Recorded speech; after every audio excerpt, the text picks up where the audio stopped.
ನಾನಿವತ್ತು ಮಟನ್ ಬಿರಿಯಾನಿ ಮಾಡ್ತಾ ಇದ್ದೀನಿ. ಬನ್ನಿ ಇವಾಗ ನಾನು ಕೇವಲ 30 ನಿಮಿಷದಲ್ಲಿ ಮಟನ್ ಬಿರಿಯಾನಿ ಹೇಗೆ ಮಾಡೋದು ಅಂತ ಹೇಳ್ಕೊಡ್ತೀನಿ. ಮೊದಲಿಗೆ ಗ್ಯಾಸ್ ಆನ್ ಮಾಡಿ ಕುಕ್ಕರ್ ಇಡಿ, ಅದರಲ್ಲಿ ಆಯಿಲ್ ಹಾಕಿ ಬಿರಿಯಾನಿ ಆಲ್ ಸ್ಪೈಸಸ್ ಹಾಕಿ ಅದನ್ನು ಲೈಟಾಗಿ ಆಯಿಲಲ್ಲಿ ಫ್ರೈ ಮಾಡ್ಕೊಳ್ಳಿ. ಈಗ ಒಂದು ಆನಿಯನ್ ಮತ್ತು ಚಿಲ್ಲಿ ಹಾಕಿ ಅದು ಲೈಟ್ ಬ್ರೌನ್ ಆಗೋವರೆಗೂ ಫ್ರೈ ಮಾಡ್ಕೋಬೇಕು. ಮತ್ತೊಂದು ಪ್ಯಾನಲ್ಲಿ ಸ್ವಲ್ಪ ಆಯಿಲ್ ಹಾಕಿ ಚಕ್ಕೆ, ಲವಂಗ, ಶುಂಠಿ, ಬೆಳ್ಳುಳ್ಳಿ, ಚಿಲ್ಲಿ, ಆನಿಯನ್, ಟೊಮೊಟೊ ಎಲ್ಲ ಹಾಕಿ ಫ್ರೈ ಮಾಡ್ಕೋಬೇಕು.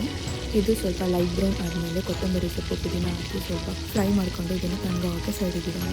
ಈಗ ಅರ್ಧ ಟೊಮೊಟೊ ಹಾಕಿ ಸ್ವಲ್ಪ ಫ್ರೈ ಮಾಡಿಕೊಂಡು ಅರ್ಧ kg ಮಟನ್ ಸೇರಿಸಿ ರುಚಿಗೆ ತಕ್ಕಷ್ಟು ಉಪ್ಪನ್ನು ಹಾಕಿ ಸ್ವಲ್ಪ ಟರ್ಮರಿಕ್ ಪೌಡರನ್ನು ಹಾಕಿ ಈಗ ಸ್ವಲ್ಪ ನೀರೆಲ್ಲ ಡ್ರೈ ಆಗೋವರೆಗೂ ಚೆನ್ನಾಗಿ ಫ್ರೈ ಮಾಡ್ಕೋಬೇಕು. ಇವಾಗ ಫ್ರೈ ಮಾಡ್ಕೊಂಡಿರೋ ಮಸಾಲೆನ ಗ್ರೈಂಡ್ ಮಾಡಿಕೊಂಡು ಇದರಲ್ಲಿ ಹಾಕೊಳ್ಳೋಣ. ಮಸಾಲೆ ಸ್ವಲ್ಪ ಫ್ರೈ ಮಾಡಿಕೊಂಡು 1 ಲೋಟ ಅಕ್ಕಿಗೆ 2 ಲೋಟ ನೀರು ಸೇರಿಸಿ ಲಿಡ್ ಕ್ಲೋಸ್ ಮಾಡಿ ಒಂದು 5 ವಿಸಲ್ ಕುಗ್ಸ್ಕೊಳ್ಳೋಣ. ಮಟನ್ ಸ್ವಲ್ಪ ಸಾಫ್ಟ್ ಆಗುತ್ತೆ. ಈಗ 1 ಲೋಟ ಅಕ್ಕಿ ಹಾಕಿ ಅದನ್ನು 1 ವಿಸಲ್ ಕುಗ್ಸ್ಕೊಳ್ಳೋಣ. ಲಿಡ್ ಓಪನ್ ಮಾಡಿ ಅದಕ್ಕೆ ಅರ್ಧ ನಿಂಬೆಹಣ್ಣು ಸೇರಿಸಿ ಅದನ್ನು ಚೆನ್ನಾಗಿ ಮಿಕ್ಸ್ ಮಾಡಿಕೊಂಡ್ರೆ ಮಟನ್ ಬಿರಿಯಾನಿ ರೆಡಿ.